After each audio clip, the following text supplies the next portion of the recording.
this is Disc Junkie, and today I am once again just packing the Jeep full of a bunch of videotapes because I'm off on a road trip to Sala. That's right, we are going to the annual VHS Collectors Gathering once every year, and I'm already a little bit late as usual, so let's just go ahead and hit the road before I fuck up this dialogue anymore.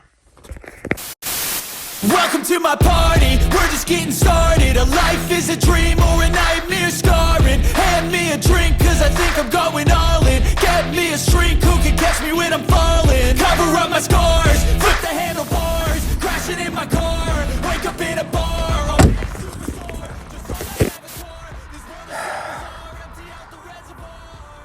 Okay, so it's not a very good day today. I have essentially just had to stop at a rest stop, or basically just on the side of the road, because both me and my fellow traveler, Patrick, we could sense that there was a smell coming from the front of the car.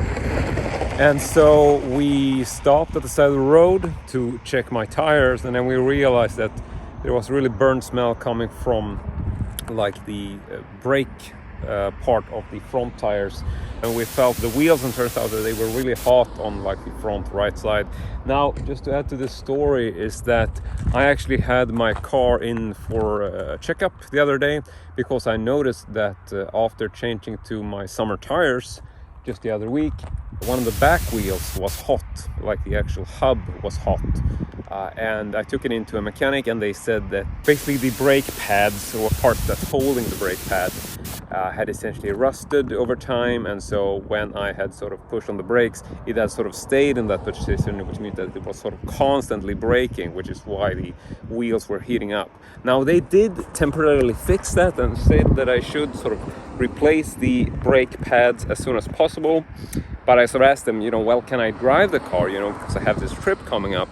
And they said that, it should be fine. You don't have to drive it every day. But yeah, it should be fine because they sort of lubed it up or whatever. I was able to actually call them. And then they actually confirmed that they'd only checked the back tires when they had it in for a checkup, because the back tires were the ones which were hot previously. And now today, obviously it's the front tires, and it turns out they never checked the front tires because I didn't have any problems with those when I first, noticed this. So very much an anticlimax. Patrick decided to hop on a bus to head on over to Sala because, as luck would have it, I actually stopped at a bus stop when we stopped to check the tires where the bus to Sala actually, comes by. So he just had to wait a couple of minutes, so he got on the bus, so that's solved. Personally, I've been talking to my mechanic, and I've actually decided to drive back home. I'm essentially stopping every now and then, and now I stopped at a rest stop here, and just checking to see if the tires are really, really hot, if I need to sort of, just pause for a bit and let them cool off. But I'm still undecided on what to do. My guess is I will cancel this whole trip because, I will have to drive back home. I will have to switch for my girlfriend's car and drive back. It's another 2-hour drive to get there, and I will get there pretty late. So I probably won't be able to sort of check out the interviews with the guests and stuff. So, yeah, not a good day. But I don't know if this is it.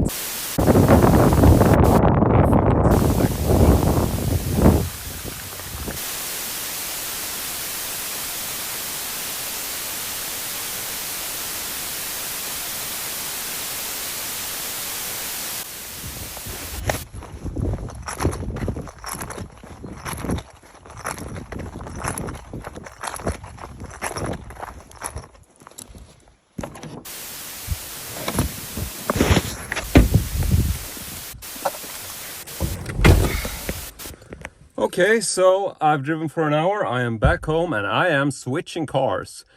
I know maybe this whole tire debacle is just, the universe way of telling me that I shouldn't go. Well, fuck you, universe. I'm switching cars and I'm going. I'm taking 6 shots, yeah, straight to the face. And I wanna get lost, I'm sick of this place. Don't know how to stop when I'm feeling this way. So I'm taking 6 shots till I'm feeling okay. I think I'm going crazy, don't think I'll get home safe. So I'm taking 6 shots, all straight to the face. I'm taking 6 shots, are you coming with me? I'm taking 6 shots, yeah, straight to the face. And I wanna get Ja, lite sen kanske jag är. Men ja, jag är här i alla fall.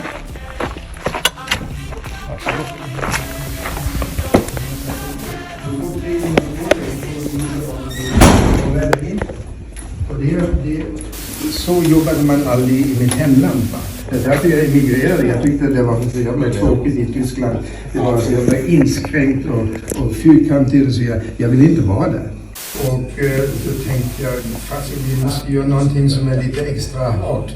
Och då frågade jag tjejerna, skulle ni kunna göra min tjänst? Ja, what can we do for you, Hansson? Sådär, lite glada. Jag skulle gärna vilja låta ut era trosor. Jaha,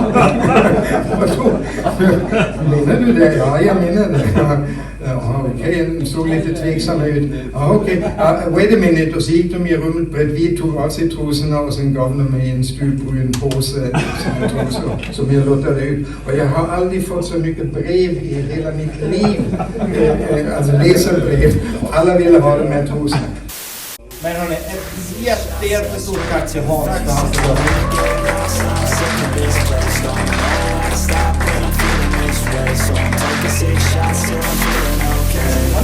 I think I'm going crazy, don't think I'll let them. So I'm taking 6 shots all straight to the face. I'm taking 6 shots, are you coming with me? I'm taking 6 shots, yeah, straight to the face. And I wanna get lost, I'm sick of this place. Don't know how to stop when I'm feeling this way. So I'm taking 6 shots till I'm feeling okay. I think I'm going crazy, don't think I'll get upset. Taking 6 shots all straight to the face. I'm taking 6 shots, are you coming with me?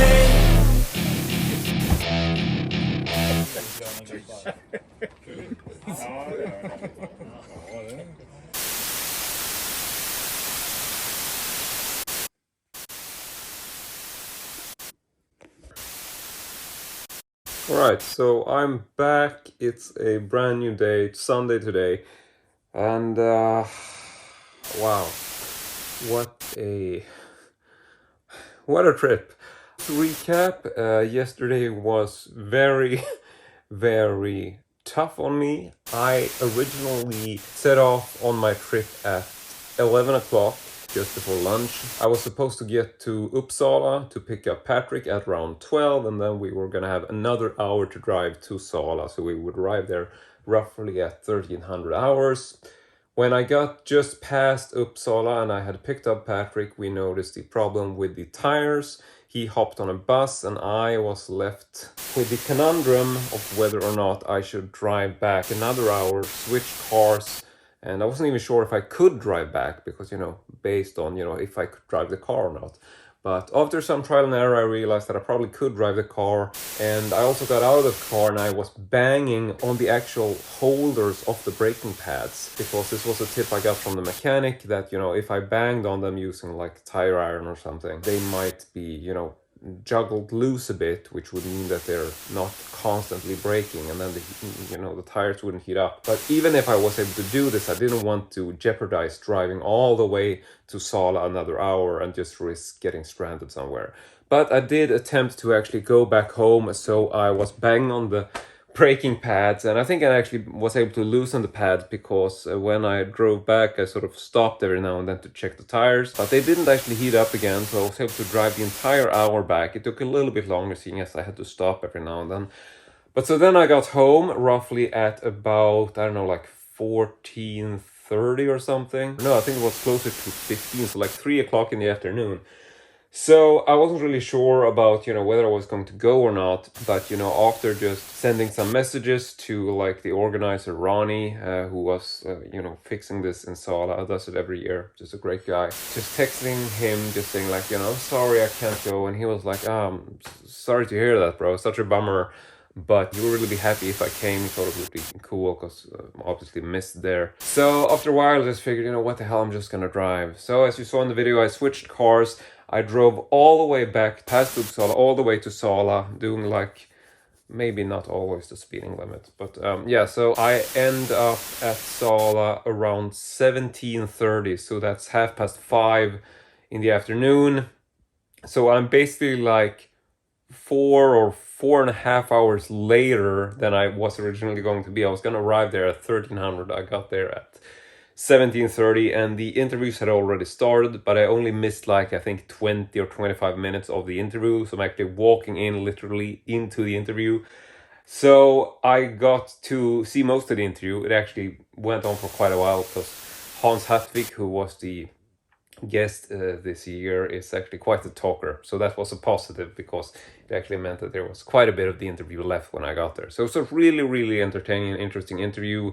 Hans Hartvig, for those of you who don't know it, he is a Swedish director slash publisher. He's done a whole bunch of things and he has these amazing stories from his days in publication. He was essentially the creator of a Swedish magazine called Poster. He also did a magazine called OK, and these were really big during the 70s and 80s. And he's essentially been this pioneer in these particular sort of magazines, I suppose. They've been, very sort of famous in Sweden. He was also the director of a movie called Blödaren, or The Bleeder, which was a film, I believe, from 1983. And this is a horror film, which was actually the first horror movie which was marketed for the home video market here in Sweden. So he was quite a pioneer in that way as well. The film itself, I gotta be honest, I haven't seen it in its entirety. I've seen some reviews, and based on what I've seen, it seems like a really crappy movie. But still, the mark that Hans has made on the film industry with this movie and some other films he's made, as also on the publication or magazine industry, is just amazing. And these stories were really, really entertaining. So I really love this. And he also used to work with one of my personal favorite publishers, which is Kurt Hausson, which I'm sure I've mentioned many times before. He was the publisher for Veckans Brott, aka Crime Weekly, which is a magazine I collect, as you know, one of these Swedish variations of the sort of classic detective magazine with like combining crime stories and a lot of pornography as well. So yeah, he actually did work together with Kurt back in the 70s, I believe. He basically started out in porn. That's sort of where he got his education, and then he went on to create these alternate magazines like Poster and OK, which were much more about sort of music and pop idols and sort of trying to cater to younger people. And it's been a really great concept, and yeah, he's just a really, really important and well-known person here in Sweden. I love the interview. We also got to see the guy who actually played the Bleeder, the villain, if you will, in the film, was also up on stage. That was also really cool. And it was just an amazing night. I mean, I felt so sort of on and off and wasn't sure if I was going to go or not. But then at the last minute when I got home, I just felt like, I gotta do it. So I actually spent 6 hours in my car yesterday. I was supposed to spend 4 hours behind the wheel, but it ended up at 6 hours. I got there 4.5 hours later than I would be. So a lot of the good tapes, I suppose, were already purchased. But I did actually purchase three tapes. Not a lot of tapes for me. I usually pick up more. But when I walked around there were only like 3 tapes, which I felt like, I really want to have these. And also, given that, I know that my car has just broken down, I know I'm gonna have to spend a lot of money to fix that. But on a positive side, I did actually end up selling quite a bit more than I thought. I actually sold stuff for roughly 1,500 Swedish crowns, which I think is more than I've probably ever sold. Plus, just the fact that I went, there were so many positive things happening. I mean, to be honest, I think that this year is probably the year which I will remember most fondly. Out of all the years I've gone to this thing, I just felt that there was a really positive atmosphere. I got to talking with some people whom I might not normally talk to, and people were coming up to me telling me like, they really appreciate my YouTube videos. And, I got some feedback and really nice comments from people who I wasn't really aware were even watching my videos. So that was really heartwarming to me. And also just realizing for the guy who organized it, Ronnie, came up to me sort of when we were leaving and was just really sort of telling me like, wow, what dedication that you actually got in your car and drove an additional 2 hours just to get here. I never really thought about that when I was doing it, but then, in retrospect, I realized that how important and what a positive feeling it must have been for him to know that, here we have someone who's driving 4 hours, back and forth to get to this thing, spending like 4 hours in a car. like that's quite an effort in itself. It's more than a lot of the other people going might do, and then to have this setback and still, you know, spend an additional 2 hours to get there, so 6 hours in a car just to go back and forth and see this interview. It sort of made me realize that this was actually a real positive for him, because it gives him meaning to understand that what he's doing and organizing these things actually matters, that we really, really enjoy going to these things. And I thought that personally made me feel like, you know, it made me feel even better about making the decision to push myself to actually go. And I even got to meet William, who's a friend of mine who I've been talking to on Facebook a lot and purchasing a lot of weird shit from. So we have a really sort of nice connection. But this is the first time I met him, and he wasn't even supposed to be at this thing. I actually spoke to him the other day, and he said like, "No, I'm sorry, I can't go." But he decided to go like in the last minute. And so that's the first thing when I'm walking in, I actually see that William is sitting there. I'm like, what the fuck? And like, yeah. But now I've been rambling on about this. Sorry about this, but now I'm gonna get to showing you the 3 tapes I actually bought. I know it's not much, but hopefully you will enjoy them. So just let's switch over to the reviewing table. Alright, so starting things off, we actually have a VHS copy of Willow. And this is a Swedish edition, obviously, and this is a tape which, not in the best of shape, I gotta say, but this wasn't particularly expensive. I actually paid 50 Swedish crowns for this, which is roughly €5. So even if it's a bit damaged here and there, I'm pretty sure I can replace the case and then it will look a little bit better. So, I mean, Willow is an absolute classic, and I remember this quite fondly as a kid, just, you know, being something that I watched several times over and over, and just a really sort of classic adventure, which I think is, you know, I guess to some extent actually holds up today, because I mean they've even made like the spin-off series of Willow now, which is playing on one of the streaming services, I forget which one. I haven't actually seen that, but I've been curious to check it out because I think this is such a nostalgic and a cool film. So yeah, I was really happy to get this. Only cost me €5, like I said. Yeah, a little bit damaged on the actual case, but should be an easy swap in case I want to actually upgrade this and make it a bit more mint condition. So this was €5. That's my first purchase of the day. Next up, I actually ended up with a film that I also feel really nostalgic about, and that's this one. This is a Swedish VHS copy of Spaceballs, and I don't know, this is one of those films which, you know, I watched this so many times growing up during like my teenage years, and I just think it's a hysterical film, which I honestly don't think I've seen in so many years, but I think I probably quote this even today, like ludicrous speed and whatever. Like, it's just a really fun Star Wars spoof, and probably one of the better Star Wars spoofs. The only other I can think of which I think is really hysterical is probably Thumb Wars, which is quite different. But yeah, this is an absolutely, you know, classic to me in terms of comedies and in terms of parodies. And so this was a really fun film. It's not one that, like, I didn't look for this, I didn't know this was something I wanted, but then I saw it and I'm like, oh, of course, God owns Spaceballs. So yeah, this is the Swedish release from SLT Video, and I think this cost me 100 Swedish crowns, maybe 50. No, I think it was 100, so €10 roughly, and still has the original tape, obviously, otherwise I wouldn't have purchased it. But yeah, so this is my second tape, and definitely one I will cherish for many years. And then we get to the last tape, and this was quite unexpected. Wasn't really a tape I knew I wanted, and it wasn't even a tape I had actually seen that I knew existed. And this is a Swedish VHS copy of Batman.